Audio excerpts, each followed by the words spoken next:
Muchas gracias, Javier, por ilustrarnos con estas herramientas la gestión predictiva, más que preventiva. A continuación, damos paso a Juan David Alarcón Morales, es abogado titulado en la Universidad Mayor de San Andrés, La Paz, Bolivia. Voy a detener un poco porque en este panel de tecnología, la verdad es que no hay ningún informativo. Yo tampoco soy informático y dirijo una área de tecnología. Faltan dos cosas. Bueno, aquí ya rompimos un sesgo, que no hay un informativo, pero nos falta también la inclusión femenina en el área. Juan David, continuando con, posee una sólida formación académica y una destacada trayectoria en el ámbito jurídico, la seguridad social, magíster en Derecho Empresarial, doctor en Derecho Constitucional y además de contar con múltiples especializaciones en áreas clave en el Derecho Administrativo, financiamiento de la seguridad social, planes y fondos de pensiones. Actualmente ejerce como gerente general del Sistema Integrado de Seguridad Social Universitaria Boliviana y es consultor internacional en su área de especialización. Hoy en día los derechos sociales se enfrentan transformaciones profundas ante un sistema donde los algoritmos, bastante basados respecto de lo que mencionaba un poco Javier, la cantidad de datos, los sesgos, toman decisiones que corresponden antes a humanos. Este fenómeno plantea desafíos en términos de transparencia, equidad, acceso a las decisiones automatizadas. Juan David nos presentará su visión sobre los cambios que viven los derechos sociales frente al fenómeno de la algocracia. Me voy a adelantar, algocracia viene de los algoritmos. La democracia de los algoritmos, por favor, Juan David. Gracias. Muy buenas tardes, un saludo a la Organización Iberoamericana de la Seguridad Social, también a los funcionarios que muy gratamente nos están atendiendo del Gobierno de la República de Chile. Los panelistas y la forma en que presentan este tipo de posiciones, por una parte doctrinales y por otra queriendo mostrarnos algunos adelantos para poder llegar a protegernos, de pronto me hicieron recuerdo en la labor que desempeño diariamente como gerente general de un ámbito que está relacionado con la salud y con los trabajadores. Al menos una vez a la semana vienen y me visitan vendiéndome medicamentos, vendiéndome impresoras 3D. Ahora están sacando unas impresoras 3D que están en comunión con el ADN para que no exista incompatibilidad. Y también temas vinculados a inteligencia artificial. De eso hay un montón, pero el que más me llamó la atención fueron dos. Uno relacionado con la lectura del mapa del genoma humano, que me pareció muy interesante para efectos de lo que significa el de prever respecto de la salud del trabajador. Y por otro, el ámbito de la telemedicina, pero desde el punto de vista de los coreanos, y que también habían otros de los alemanes que presentaron unas propuestas que nos pareció realmente interesante, donde desde tanto Corea del Sur como de Alemania pueden realizar intervenciones quirúrgicas sin ningún problema, teniendo simple y llanamente dos enfermeras que estén operando las diferentes estructuras estas que son robóticas y que, bueno, hacen a la intervención quirúrgica.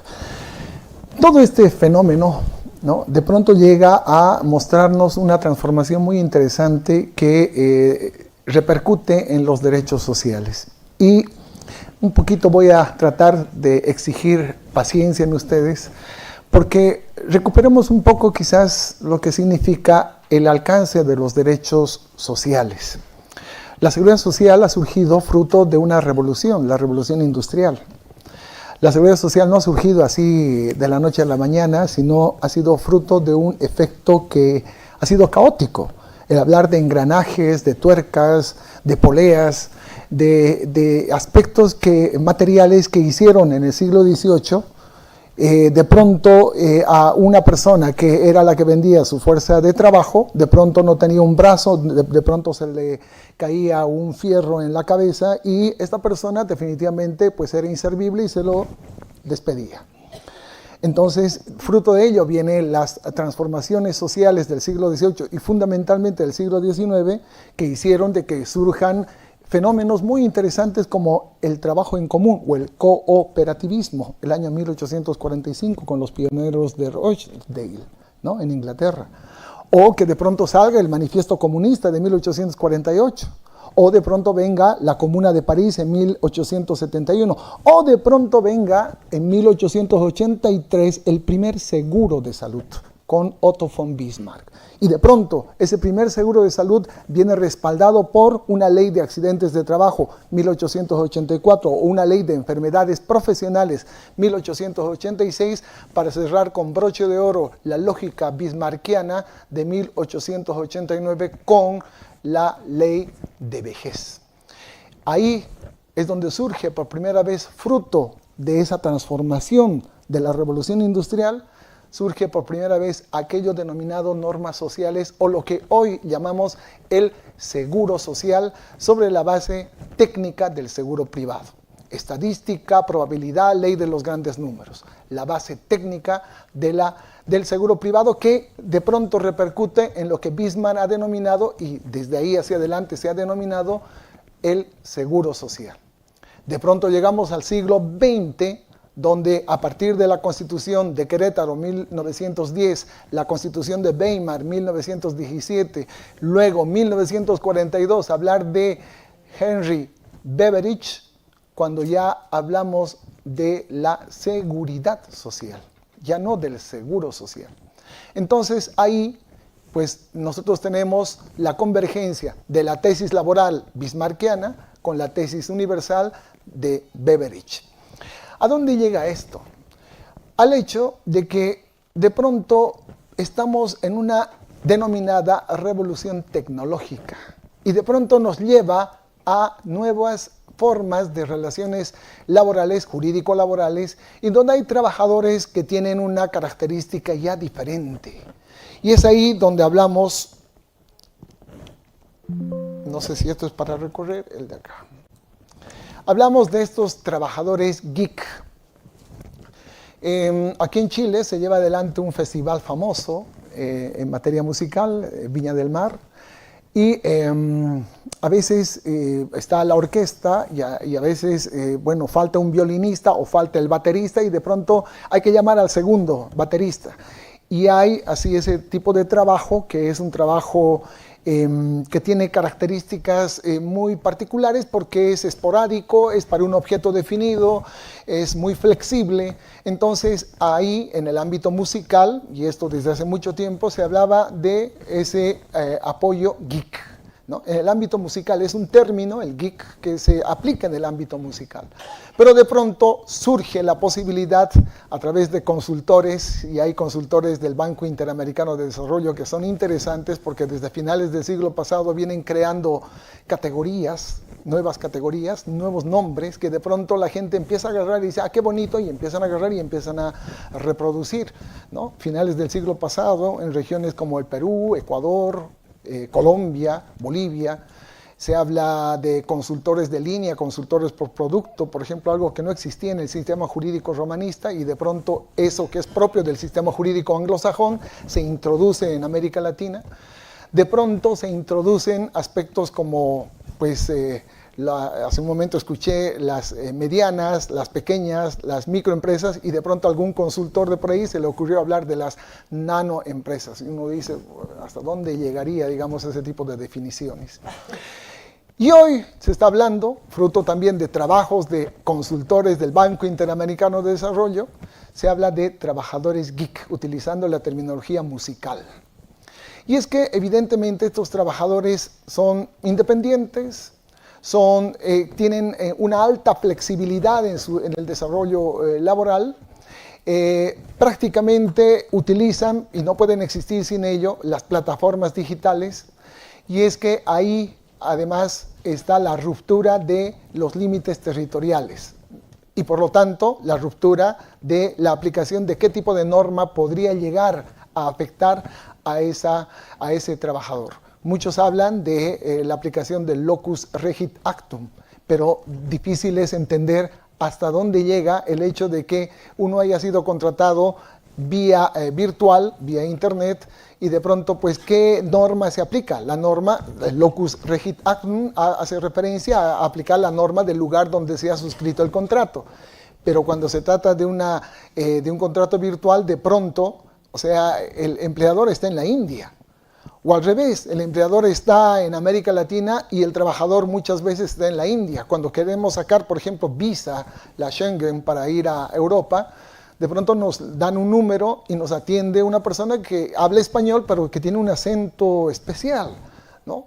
Y muchas veces uno pregunta, ¿y de dónde eres? Soy de Turquía, soy de la India, soy de Bangladesh, ¿no? Y de pronto están así ese tipo de trabajadores, pues a ellos nos referimos, ¿no? A estos trabajadores geek. Y estas son sus características. Son trabajadores, por lo general independientes, tienen una alta flexibilidad en cuanto a su relación con el empleador, realizan proyectos o tareas específicas, no existe límite territorial y están necesariamente vinculados a través de plataformas digitales, características de este tipo de trabajador. Este tipo de trabajador, además, en la práctica, pues nosotros lo vemos a los trabajadores freelance, escritores, diseñadores gráficos, desarrolladores de contenidos, diseños web y otros profesionales independientes, trabajadores de datos que recopilan datos, estadísticas de mercado, planificación estratégica, trabajadores de tareas como secretariado, como call center, limpieza, mantenimiento, reparaciones, también de manera directa a través de plataformas digitales. Los conductores de transporte, bueno, están por ahí de moda el famoso taxi virtual, InDrive, Uber, Didi y otros. Trabajadores de entrega, estos que igual trabajan de manera directa, por ejemplo, con la entrega de comida, pedidos ya, Django, Uber Eats, etcétera, etcétera. Entonces, cuando analizamos desde la perspectiva del trabajo y su relación laboral, de pronto vemos si están o no garantizados sus derechos laborales. ¿Por qué? Porque el derecho del trabajo va de la mano del derecho de la seguridad social. Son las dos caras de una misma moneda. No puede existir derecho del trabajo sin derecho de la seguridad social y a la inversa. Por lo tanto, intentamos entender cómo es que se garantizan los derechos laborales para este tipo de trabajadores. Y al mismo tiempo, cómo es que llegamos a llegar, por ejemplo, hace un momento uno de los panelistas hablaba de seguridad vial, cómo es que podemos garantizar de que no le suceda nada a este que está haciendo entrega de comida, por ejemplo. ¿Cómo es que está protegido? Es que le llega a esa persona la seguridad social, hay cobertura de seguridad social para esa persona. Y llegamos directamente a algo que es interesante. Algunos gobiernos están comenzando a diseñar plataformas para cobertura de manera directa, ¿no? Pero de pronto hay algunos que cometen algunos errores. O sea, los informáticos desarrollan sistemas, pero al desarrollar sistemas lo hacen naturalmente en el marco de la norma. Pero hay informáticos que se olvidan a veces introducir algunos hechos que son al momento, en un T0, difícilmente se puede predecir de que suceda en el futuro. Pero de pronto en el futuro sucede. Y cuando esa persona afectada va a reclamar un derecho, de pronto el sistema informático no me responde, no me da la posibilidad de resolver el problema que se plantea. Y ahí es donde viene un conflicto grande, y es que ahí es donde luchamos contra el algoritmo. Y es que ahí está el poder del algoritmo. Es decir, de pronto el que ha desarrollado el sistema es el único que puede levantar, porque tiene el código fuente, y complementar con un nuevo problema para recién resolverlo. O de lo contrario, no te resuelvo porque no está en el sistema. En otras palabras, es el poder del algoritmo. Por eso hablamos de algocracia, ¿no? Y muchos empleadores están utilizando algoritmos para poder desprenderse de su responsabilidad con el trabajador. Y señalan de que no, es que como no está en el sistema, pues yo no lo había previsto.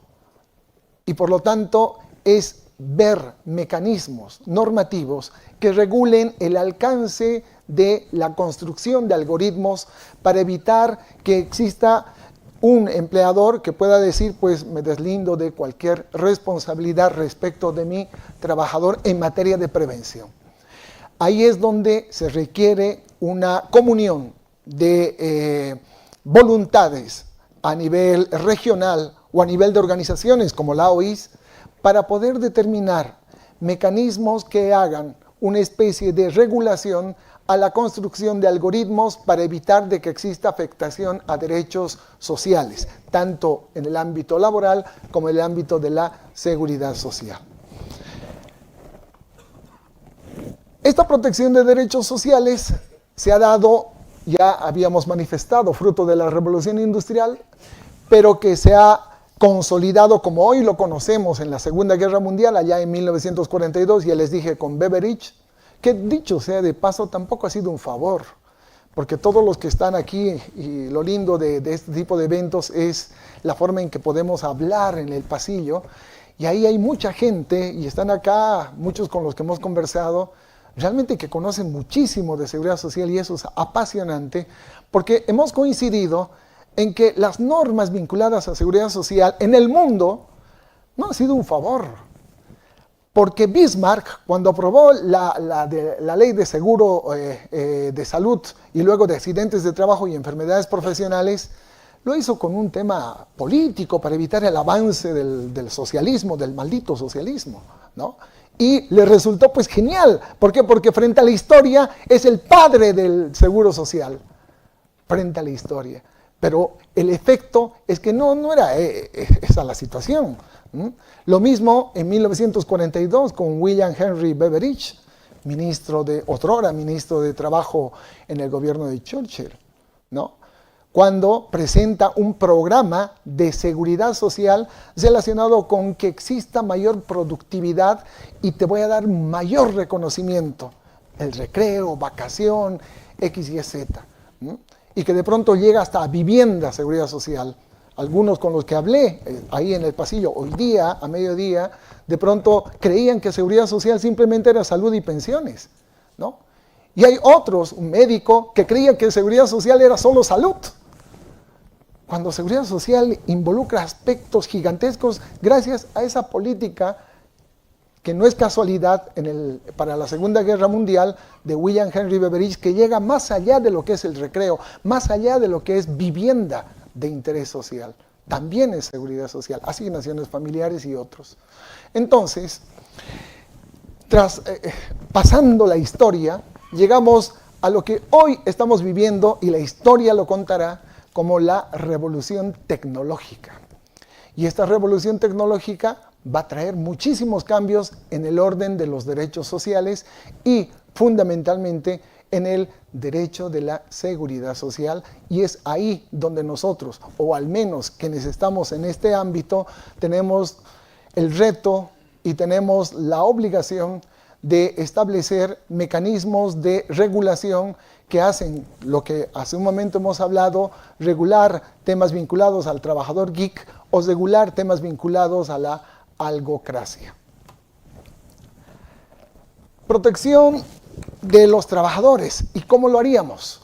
Y ahí es cuando hablamos de normar precisamente la algocracia sobre el acceso a beneficios laborales, porque, nos guste o no, la seguridad social es un derecho humano. Artículo 22 de la Declaración Universal de los Derechos Humanos. Artículo 9 del Pacto Internacional de Derechos Económicos, Sociales y Culturales. O sea, forma parte de lo que los abogados llamamos los convenios internacionales en materia de seguridad social, que forman parte del bloque de constitucionalidad.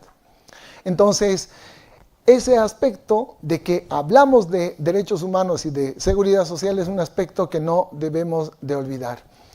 En América Latina, también hemos hablado con unos colegas españoles, pero Europa es un poquito diferente a América Latina. Lo estamos viendo en el campeonato de fútbol, el campeonato mundial de fútbol ahí en Estados Unidos, donde dice el mismo director técnico del PSG, dice, Es increíble cómo los jugadores latinoamericanos o de Sudamérica son más vivaces, o sea, son más pícaros, ¿no? Y es que esa picardía la tenemos de manera muy diferente a los europeos. La picardía, por ejemplo, del sistema de reparto. En el sistema de reparto, y todos ustedes saben a qué me refiero en materia de seguridad social de largo plazo, la picardía venía pues de gente que de pronto ganaba un monto de 1 millón de pesos chilenos, por hacer un ejemplo, durante toda su vida laboral activa, pero los últimos años, 3 años en Chile, 2 años en Bolivia, por ejemplo, ahí pues aumentaba, o sea, ahí decían que ganaban 1 millón, porque toda su vida laboral activa decían que ganaban 100.000 o 50.000, es decir, ganaban menos, o hacían declarar menos con un acuerdo con el empleador y de pronto los últimos años decían más, ¿para qué? Para que sean favorecidos. O lo que hacía con esa picardía latinoamericana, ¿no? Muchos se hacían aumentar la edad.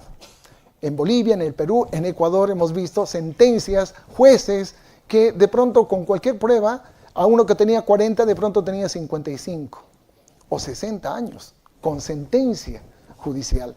Esa es picardía, ¿no?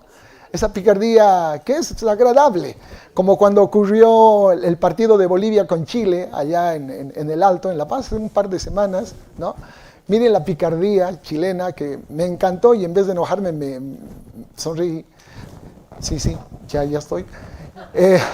Estoy hablando del partido, no sé. No quieren que hable del partido de Chile. Y es que Chile perdió 1-0, ¿no? Perdió con Bolivia. Y bueno, se quedó fuera del Mundial. Pero la picardía chilena, porque habían hinchas chilenos ahí en un costado, y salen entre todos ellos y nos dicen, ¿no? Vamos a la playa, O sea, yo pues, todos nos reímos, sabemos que nos están cargando, ¿no? Sabemos que pues, nos afecta hablar de la playa, del mar, a los bolivianos, pero, entonces vamos a la playa, Entonces, esa picardía se presenta en todo tipo de escenarios, ¿no? En todo tipo de escenarios. Entonces, en seguridad social nosotros tenemos que entender que ciertamente tenemos que utilizar la base técnica. Estadística, probabilidad, ley de los grandes números. Y a veces la estadística nos ayuda muchísimo. Solamente que en países como el nuestro, que estamos viviendo cierto tipo de... Y en esta época además hay conflictos en materia de estadística, porque el 23 de marzo del año pasado se llevó adelante el censo en Bolivia y pues pensábamos que el censo nos arrojaría pues 13, 14 millones de habitantes y nos arrojó 11.362.000.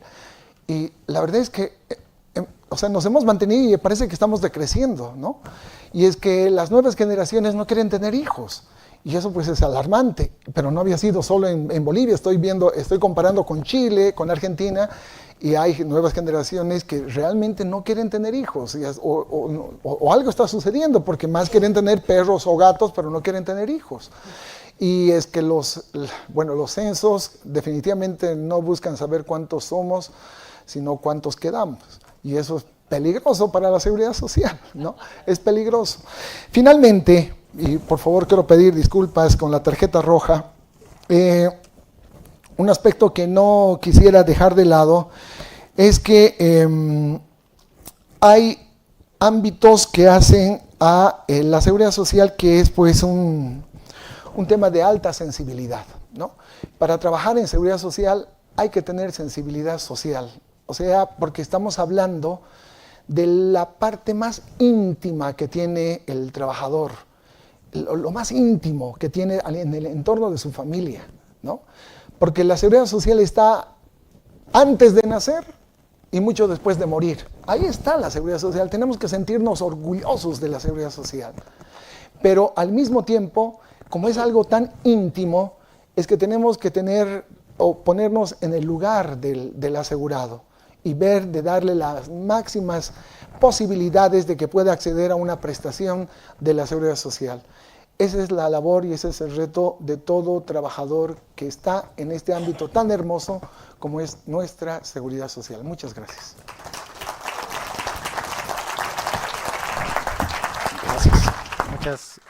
Muchas gracias a los panelistas, Juan David, Javier, José Ignacio. Con esto cerramos el panel, los dejamos invitados a contactar a cada uno de los panelistas para tratar los temas que ellos presentaron en profundidad. Le doy el paso a don Rodrigo. Muchas gracias. Muchas gracias. Les pedimos, por favor, para poder tomar la foto oficial e invitamos inmediatamente para ajustarnos al programa a los miembros del panel número 5 y final. Nos corresponde ahora el panel titulado Observatorio Iberoamericano de Seguridad y Salud en el Trabajo. Los perfiles de siniestralidad en América Latina, Chile, Colombia y Ecuador. Agradecemos a los panelistas de este foro número 4